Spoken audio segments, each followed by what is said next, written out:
मी समर्थ. स्वामी भक्त हो, आपण नेहमी गुरुचरित्राबद्दल ऐकतो. संक्षिप्त गुरुचरित्र वाचावं हेही पाहिलं. दत्तगुरूंचं कोणतंही स्तोत्र, कुठलीही स्तुती आपण वाचतो आणि दत्तगुरू चरित्र झाल्यानंतर गुरुचरित्राची एक सुंदरशी आरती आहे, ती देखील मी माझ्या मागच्या व्हिडिओमध्ये टाकलेली होती. दत्तगुरूंचं आपण जे काही करतो ते का करतो, कशासाठी करतो, त्याच्याने कोणते विघ्न, कोणत्या बाधा दूर होतात, हे मी गेल्या वेळेस माझ्या व्हिडिओमध्ये सांगितलं होतं. तो व्हिडिओ मी कदाचित मला असं वाटतं मी स्क्रीनवरती टाकला होता, पण पुन्हा टाकेन आता. तो व्हिडिओ पुन्हा ह्या वेळेस स्क्रीनवर टाकेल, एंड स्क्रीनला देईन मी तो, म्हणजे तुम्हाला तो पाहता येईल. तर आज मी सांगणार आहे की दत्तबावनी काय आहे, ती का वाचावी, कधी वाचावी आणि कोठे वाचावी. तर दत्तबावनी म्हणजे आधी काय आहे, तर ते आपण आधी स्पष्ट करूयात. दत्त संप्रदायातले जे महान अधिकारी आहेत, परमपूज्य टेंबे स्वामी महाराज यांचे शिष्य परमपूज्य रंगावधूत महाराज यांनी 1935 साली सिद्धनाथ महादेवाच्या मंदिरात माघ शुद्ध प्रतिपदेला दत्तस्तुतीपर अद्भुत असं हे स्तोत्र लिहिलेलं होतं. दत्तगुरूंनी कृपावंत होऊन पिशाच्य बाधा झालेल्या, आधिव्याधीने ग्रस्त असलेल्या अशा लक्ष्मीबेन त्रिपाठी यांच्यासाठी परमपूज्य बापूजींकडून, म्हणजेच पूज्य रंगावधूत स्वामींकडून ही दत्तबावनी लिहून घेतली.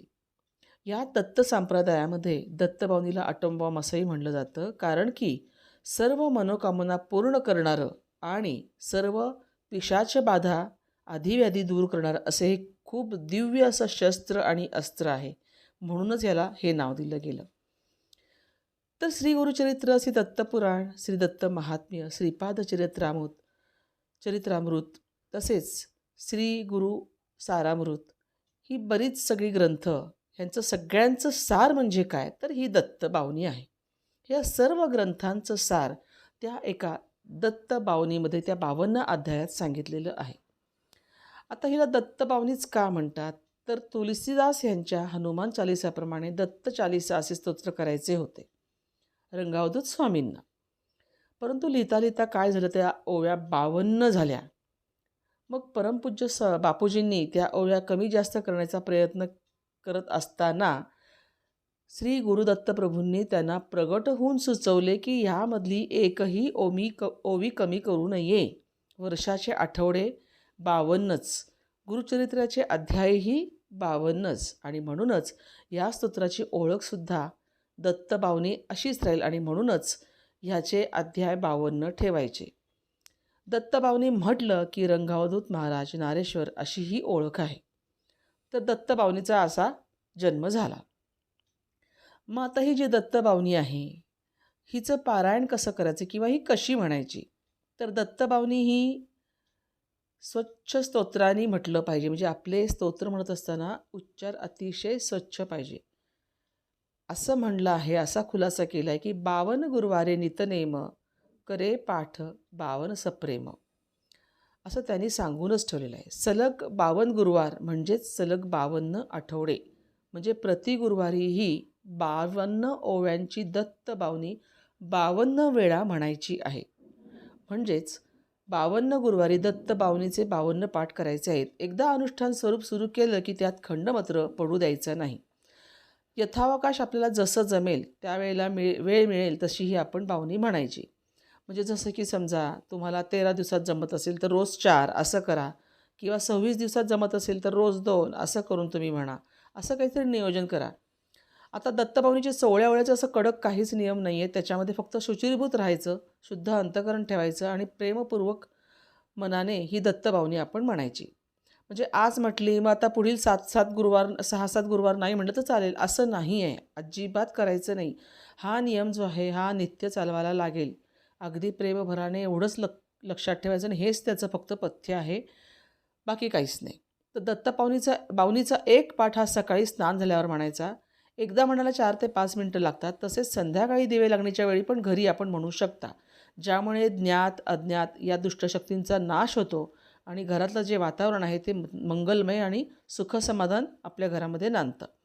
आता दत्तभावनी कशी म्हणायची, कुठे म्हणायची, तर कुठेही म्हणू शकतो आपण. एखाद्या देवळात म्हणू शकता, स्वामींच्या मठात म्हणू शकता, दत्तात्रयांच्या मंदिरात म्हणू शकता किंवा आपल्या स्वतःच्या घरीसुद्धा म्हणू शकता बसून.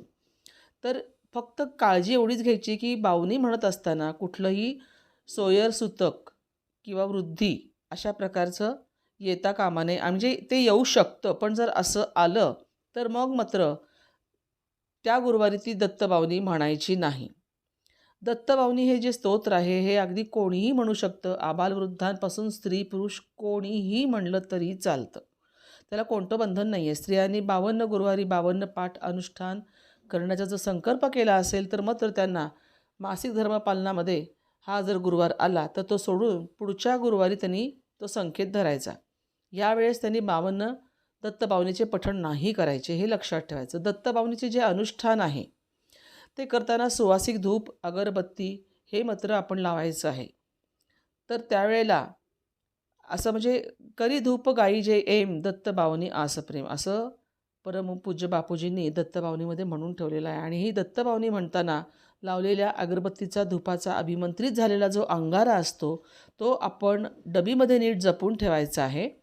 म्हणजे तुमच्या घरी कोणी कधी आजारी पडलं, कोणाला कसली आधीव्याधी झाली किंवा तुमच्यावर कुठलंही संकट आलं तर हा डबीतला जो अंगारा असतो हा दत्तबावनीचा प्रसाद असतो. आणि हा प्रसाद तुम्ही जपून ठेवलेला असल्यामुळे तो तुम्हाला कधीही केव्हाही उपयोगात आणता येतो. कोणी आजारी असेल तर त्याच्या कपाळाला तुम्ही लावू शकता किंवा कोणाला आधीव्याधी झाली असेल तर त्याला तुम्ही पाण्यातसुद्धा घालून देऊ शकता. त्याच्याने त्यांना नक्की आराम पडेल. तर आता दत्तबावनी जी लिहिली आहे त्याबरोबर अनेक स्तोत्रसुद्धा बापूजींनी लिहिलेली आहेत. दत्तनाम संकीर्तन हे 84 श्लोकाचं असं एक स्तोत्र आहे.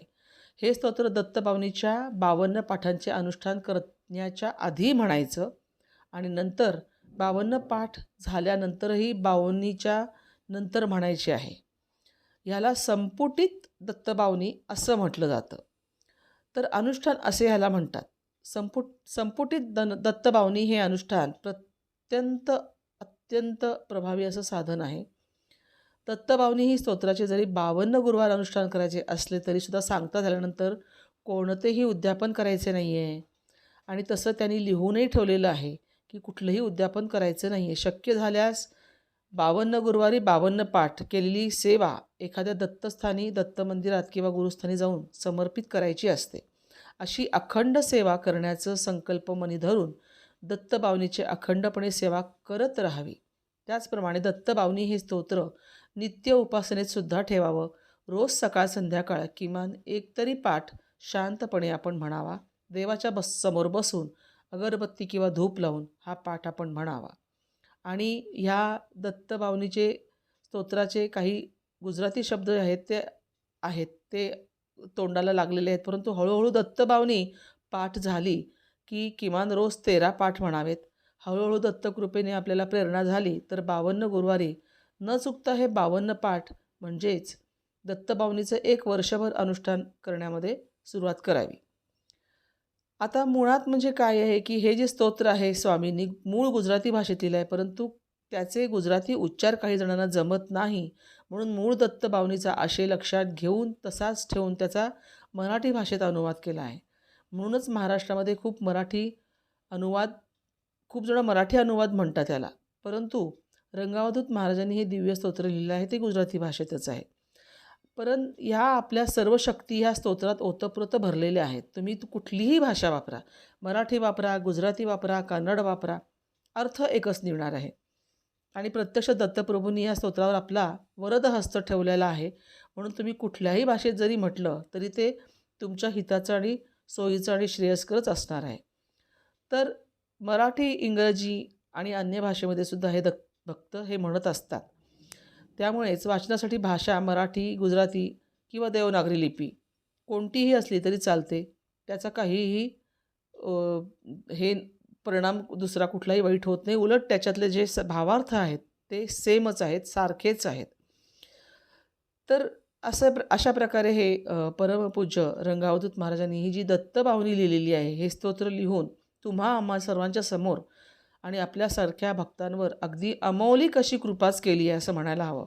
कारण ही दत्तभावनी म्हणजे लाख दुखों की एक दवा असे दिव्य आणि प्रासादिक स्तोत्र आहे. ज्याच्या हाती हे लागलं आणि ज्याच्या मुखी हे वदलं हे स्तोत्र, तो तो भक्त पवित्र झाला, पावन झाला आणि दत्त गुरूंच्या चरणी ठायी झाला असं म्हणता येईल. तर ह्या नित्यपठणाने पठणकर्त्याची सगळी दुःख दूर होतात, सर्व आधिव्याधी दूर होतात, निवृत्त होतात त्या आधिव्याधी, दुर्धर आजारातनं सुद्धा बरे होतात. दत्तभावनीच्या ह्या स्तोत्राच्या शेवटच्या 8-10 ओळ्या वाचल्या की या स्तोत्राची फलश्रुती आपल्या लक्षात येते. तर ही अशी दत्तभावनी आपल्याला कुठेही, म्हणजे तुम्ही जर गुगलवर सर्च केली तर तुम्हाला ती तिथेसुद्धा मिळेल, किंवा तुम्ही जर पुस्तक तपास केला तर तुम्हाला ते पुस्तकसुद्धा बाजारात मिळू शकेल. अशा प्रकारची ही दत्तभावनी जरूर जरूर तुम्ही याचं वाचन करा, पठण करा, कुठेही करा, पण शुचिर्भूत होऊन शुद्ध आणि स्वच्छ अशा ह्या मनाने आणि अंतःकरणाने ते वाचा. तुम्हाला ह्याचा लाभ नक्कीच होईल. तुम्हाला हा व्हिडिओ आवडला असेल तर नक्की लाईक करा. सगळ्यांपर्यंत ही माहिती शेअर करा, म्हणजे ही सगळ्यांना कळेल. त्याचप्रमाणे तुम्ही जर नवीन असाल तर या चॅनलला सबस्क्राईब करा आणि बेल आयकॉनवरती क्लिक करा, म्हणजे तुम्हाला माझा पुढचा नवीन विषयासह, नवीन माहितीसह आणि उपायांसह व्हिडिओ मिळेल. धन्यवाद. श्री स्वामी समर्थ.